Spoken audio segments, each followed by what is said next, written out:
Shah, your maths teacher from Tilak Senior Secondary School.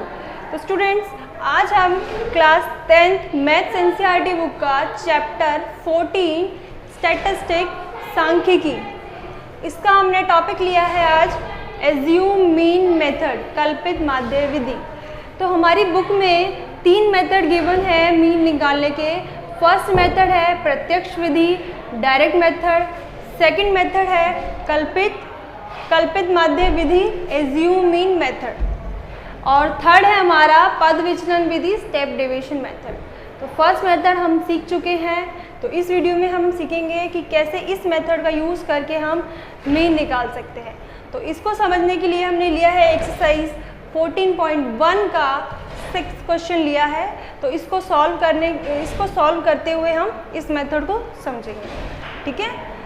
तो ये आपका दे रखा है 25 फैमिलीज़ का, 25 परिवारों का ये भोजन पे, उनके रोज़ के खाने पर कितना खर्च वो करते हैं, उसका डाटा ये गिवन है।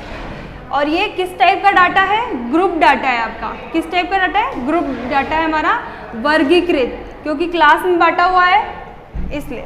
तो इसका मतलब क्या हुआ कि 100 से 150 ये डेली एक्सपेंसेस हैं, रुपए में दिए हुए हैं हमारे।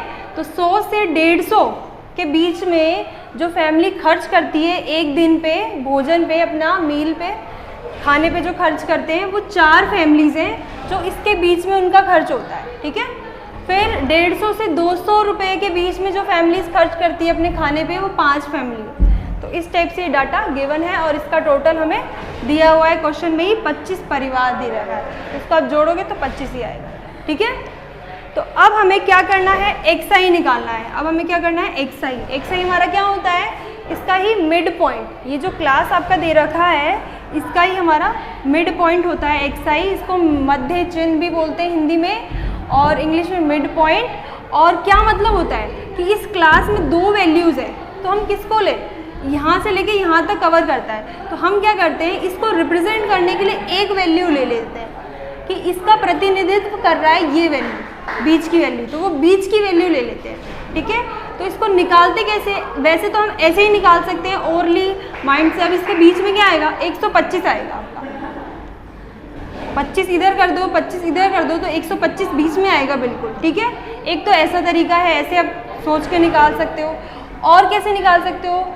ये जो आपकी लोअर लिमिट है और अपर लिमिट है, ठीक है, इन दोनों को जोड़ देते हैं। 100 प्लस 150 डिवाइडेड बाय 2, ठीक है। तो इन दोनों को जोड़ेंगे तो क्या आएगा आपका? 250 डिवाइडेड बाय 2, ठीक है। फिर इसको डिवाइड करोगे तो आपका आएगा 2 1 जा 2, फिर 2 2 जा 4, इधर जाएगा तो 125 आया, ठीक है। तो ऐसे भी निकाल सकते हो। अब एक निकाल लिया हमने, अब इसका गैप देखते हैं। गैप कितना है हमारा? 50-50 का गैप है, तो 50 ऐड करते चले जाएंगे, ठीक है। तो 50 ऐड करेंगे तो क्या आएगा इसमें? 175। फिर ऐड करेंगे तो क्या आएगा आपका? 225। 50 ऐड करेंगे तो क्या आएगा? 225। फिर 50 ऐड करेंगे तो क्या आएगा? 275। फिर 50 ऐड करेंगे तो क्या आएगा? 325, ठीक है। ये हमारा आ गया एक्सआई, आ गया हमारा कि इस क्लास को ये वैल्यू रिप्रेजेंट करती है, इस क्लास को ये वैल्यू रिप्रेजेंट करती है। एक वैल्यू हमने फाइंड आउट कर ली। और ये हम जब डायरेक्ट मेथड करते थे, प्रत्यक्ष विधि, उसमें भी हम निकालते थे। तो ग्रुप डाटा होगा तो आपको तो ये निकालना ही है, एक्सआई तो आपको निकालना ही है, ठीक है। इतना तो सेम ही है पहले वाले मेथड जितना है, ठीक है। अब हमारा जो फॉर्मूला होता है एज्यूम मीन का, वो होता है ए। ये हमारा एज्यूम मीन का सिंबल है, मतलब ए मान लेते हैं। और प्लस में ए प्लस FI इंटू DI का समीशन टोटल और FI का टोटल, ये हमारा फॉर्मूला होता है, ठीक है। अब आप इस फॉर्मूले को देख सकते हो कि इसमें क्या नई चीज़ आई है। एक्सआई की जगह पे क्या आ गया? जो हम डायरेक्ट मेथड करते थे तो उसमें हमारा क्या होता था, हम एक्सआई को FI से गुणा करते थे, ठीक है। बट इसमें क्या है? FI किससे गुणा है? DI से गुणा है, ठीक है। अब DI क्या होता है वो हम आगे समझेंगे, ठीक है। और क्या है हमारा? A है। A हम क्या है? हमारा एज्यूम मीन है, जो हमने एज्यूम कर लिया है, कल्पना कर ली है जैसा कि मेथड का नाम ही है, कल्पित माध्य विधि, एज्यूम मीन मेथड। तो इसमें क्या होता है, हम पहले ही एज्यूम कर लेते हैं, निकालने से, मीन निकालने से पहले ही हम एज्यूम कर लेते हैं। एज्यूम किस में से करते हैं, ये जो आपका कॉलम बना है xi, इसमें जो आपके जो बीच की वैल्यू, बीच में क्या आएगा, अब 2 हटा लो ऊपर और 2 हटा दो नीचे, तो बीच में क्या आएगा, ये आएगा आपका, ये हमारा a हो जाएगा। इसको ही हम मान लेंगे a, निकालने से पहले ही हम मान लेते हैं, ठीक है। तो ये हमारा a हो जाएगा। तो अगर ये तो ओड था 1 2 3 4 5, तो ये तो ओड नंबर है, तो हमारा बीच में एक ही आया। बट अगर ये 6 होता तो बीच में कितने आते हमारे, 2 आते। तो उस केस में आप क्या कर सकते हो, उसमें से आप दोनों में से कोई सा भी ले सकते हो, ठीक है, तो भी आपका आंसर सही आएगा। तो अब हमने a मान लिया है, अब हमें क्या निकालना है, di निकालना है। फॉर्मूले से ही आपको पता चल जाएगा कि हमें di की ज़रूरत है ना। तो di वाला कॉलम कैसे बनता है ये देखते हैं। तो di आपका कैसे आता है, xi माइनस a, ये कॉलम ऐसे बनता है हमारा, ठीक है। तो xi ये है हमारा और a हमारा क्या है 225। तो 125 में से 225 को माइनस करेंगे तो क्या आएगा हमारा, माइनस का 100। 225 में से 125 आएगा तो 100 आएगा हमारा, और साइन किसका लगेगा, माइनस का लगेगा, ठीक है। तो इसको पूरे को इरेज करके क्या लिख देंगे यहाँ पे 100, माइनस का 100। फिर हमारा ऐसे ही हम सारी वैल्यूज निकाल लेंगे, ठीक है। 175 में को xi में से a माइनस करना है, a हमारा ये है, ठीक है, और xi हमारा इस केस में ये हो गया। तो xi में से a हमें माइनस करना है, तो 225 माइनस करना है, तो कितना आएगा हमारा 50 आएगा। कितना आएगा हमारा 50 आएगा। तो 50 किसका आएगा, माइनस का आएगा, क्योंकि बड़े का साइन लगता है, तो माइनस का 50, ठीक है। फिर 225 में से 225 माइनस हो जाएगा तो 0। इसके सामने आपको करने की जरूरत नहीं है, सामने जो आपने एज्यूम किया है उसके सामने सीधे 0 लिख देंगे हम, ठीक है। तो ये हमने 0 लिख दिया।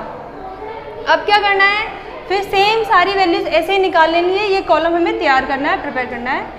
तो ये xi क्या है हमारा 275 माइनस 225, तो क्या आएगा हमारा 50 प्लस का आएगा, तो प्लस का 50, और इसमें आएगा हमारा प्लस का 100। अब हमारा ये कॉलम तैयार हो गया di वाला। अब आप यहाँ पे देख रहे हो कि fi इंटू di है, तो हमें ये कॉलम तैयार करना पड़ेगा, है ना। तो fi इंटू di वाला कॉलम तैयार करेंगे, ठीक है। तो di हमारा ये रहा, fi हमारा ये रहा, तो दोनों का मल्टीप्लाई चाहिए हमें।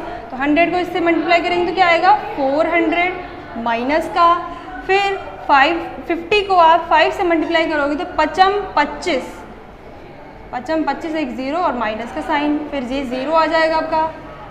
और 50 को 2 से गुणा करोगे क्या आएगा 100 आएगा, फिर 100 को 2 से गुणा करोगे क्या आएगा आपका 200 आएगा, ठीक है। अब आप देख रहे हो कि फॉर्मूले में आपको a चाहिए, तो a हमारे पास है। fi इंटू डी का समीशन चाहिए, ये सिग्मा का जो साइन होता है ये इसका मतलब होता है टोटल समीशन, तो इसका टोटल चाहिए हमें यहाँ पे नीचे, ठीक है। और ये fi चाहिए, इसका टोटल, fi का टोटल हमारे पास क्वेश्चन में दिया हुआ है 25 है, तो इसका टोटल कर लेते हैं इस वाले कॉलम का। तो यहाँ पे थोड़ा आप ध्यान दें कि यहाँ पे बच्चे बहुत ज़्यादा गड़बड़ी करते हैं, यहाँ पे प्लस माइनस के चक्कर से, कि इनको प्लस माइनस करने में दिक्कत होती है, तो थोड़ा यहाँ पे ठीक से समझे। तो ये जो माइनस का है, पहले माइनस माइनस क्या होता है, इनको प्लस कर लेते हैं, ठीक है। माइनस माइनस को हम प्लस कर लेंगे, और साइन किसका आएगा, आंसर जो आएगा आपका वो माइनस का ही आएगा, ठीक है। तो इसको प्लस कर लेते तो 0 0 0 5 6, ठीक है। और आंसर जो आएगा उसमें माइनस का ही साइन लगेगा, तो माइनस माइनस प्लस होता है, प्लस कर दिया, और साइन किसका लगा दिया, माइनस का ही लगा दिया। फिर हमारा क्या आएगा, इसको कर लेंगे, प्लस प्लस क्या होता है, प्लस होता है, तो 300 और प्लस का ही साइन लगेगा। अब इन दोनों को कर लेंगे सॉल्व, ठीक है। माइनस प्लस क्या होता है, माइनस होता है, तो क्या आएगा आपका 300 आएगा, सॉरी 350 आएगा, ठीक है। और साइन किसका लगेगा, बड़े वाले का लगेगा। बड़ा वाला क्या है, ये है, इसका साइन क्या है, माइनस का, तो इसमें भी माइनस का साइन लगेगा, ठीक है। तो अब हमारे पास ये भी आ गया है, ये भी दिया हुआ है, हमारे पास a भी है। सारी चीज़ें हम क्या करेंगे, फॉर्मूले में पुट कर देंगे, तो यहाँ से कोई कंफ्यूजन ना हो, इसलिए ये लाइन थोड़ी एक्सटेंड कर देते हैं। ठीक है, इस लाइन को थोड़ा सा बढ़ा देते हैं। इसका टोटल किया हमने, इसका टोटल, ठीक है। अब हम फॉर्मूले में पुटिंग करेंगे। ए हमारा क्या था, ए हमारा है 225, ठीक है। ए की जगह पे वैल्यू डाल दी और F I into D I का हमारा टोटल क्या आया है, माइनस का 350। फिर हमारा एफ आई का टोटल क्या है 25, ठीक है। ये हमारा आ गया। ये हमने वैल्यूज अभी सिर्फ पुट किए हैं, सिर्फ वैल्यूज डाली हैं हमने अभी। अब हम सॉल्व करेंगे। तो जब दो साइन इकट्ठे हो, जहाँ पर एक साथ हो, तो पहले उसको शॉर्ट कर लेते हैं, मतलब उसको सिंप्लीफाई कर लेते हैं, एक साइन में कन्वर्ट कर लेते हैं। तो माइनस प्लस क्या होगा हमारा, माइनस हो जाएगा, ठीक है। ये दो साइन है तो हम इसको एक बना लेंगे, फिर ऐसे ही लिख देंगे। अब यहाँ पे आप देख रहे हो कि ये जो है इसको हम सिंप्लीफाई कर सकते हैं, छोटे नंबर में हम बना सकते हैं, इसको छोटा कर सकते हैं। तो इसको पहले, ये कट रहा है 5 से, तो इसको पहले छोटा कर लेंगे, छोटे नंबर में सिंप्लीफाई कर लेंगे इसको। तो किससे कट रहा है हमारा, 5 से कट रहा है, 5 25, 5 7 35 और एक 0, फिर 5 एकम 5, 5 एकम 5, फिर 2 उधर जाएगा तो 5 चौक 20, ठीक है। तो आपका क्या आया, 225 में से माइनस करोगे 40, तो आंसर आएगा आपका 5 में से 4 गया 1, 2 में से 1 गया 1, फिर 2, तो मतलब इतने रुपए, ठीक है। तो ये आपका मीन आया है कि इतनी फैमिलीज हैं जो अप्रोक्सीमेटली इसके आसपास खर्च करती हैं, ठीक है। ये मीन आया आपका 211 रुपये। तो ये हमने सीखा इस क्वेश्चन की हेल्प से कि कैसे आपको ये फॉर्मूला एज्यूम मीन का यूज़ करना है, कैसे इसको यूज़ करके आंसर तक पहुंचना है, ये हमने सीखा।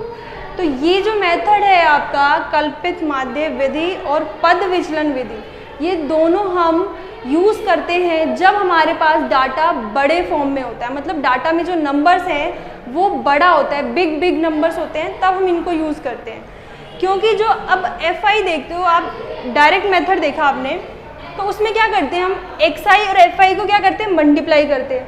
तो इसमें मल्टीप्लाई में क्या होता है, नंबर बड़ा होता है ना। तो आपका एक्स आई भी बड़ा हो और एफ आई भी बड़ा हो, तो वो मल्टीप्लाई करने के बाद क्या होगा, नंबर और बड़ा होता जाएगा, कॉम्प्लेक्स होता जाएगा, बिगर होता जाएगा।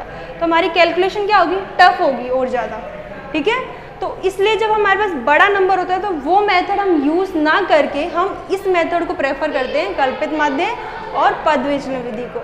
तो अब ये जो हमारा पद विचलन विधि है उसमें क्या होता है, उसमें इससे भी छोटा हो जाता है नंबर, एज्यूम मीन मेथड से भी ज़्यादा छोटा हो जाता है। तो उसमें क्यों हो जाता है, क्योंकि यहाँ पे हम उसमें डिवाइड भी कर देते हैं इससे, इसलिए इससे भी ज़्यादा नंबर उसमें छोटा हो जाता है। तो इस वीडियो को देखने के बाद एक्सरसाइज 14.1 के कुछ क्वेश्चंस लीजिए और इस मेथड के थ्रू उनको सॉल्व कीजिए। और आपको ये वीडियो अच्छी लगी, पसंद आई, तो प्लीज़ लाइक कीजिए, शेयर कीजिए और सब्सक्राइब कीजिए।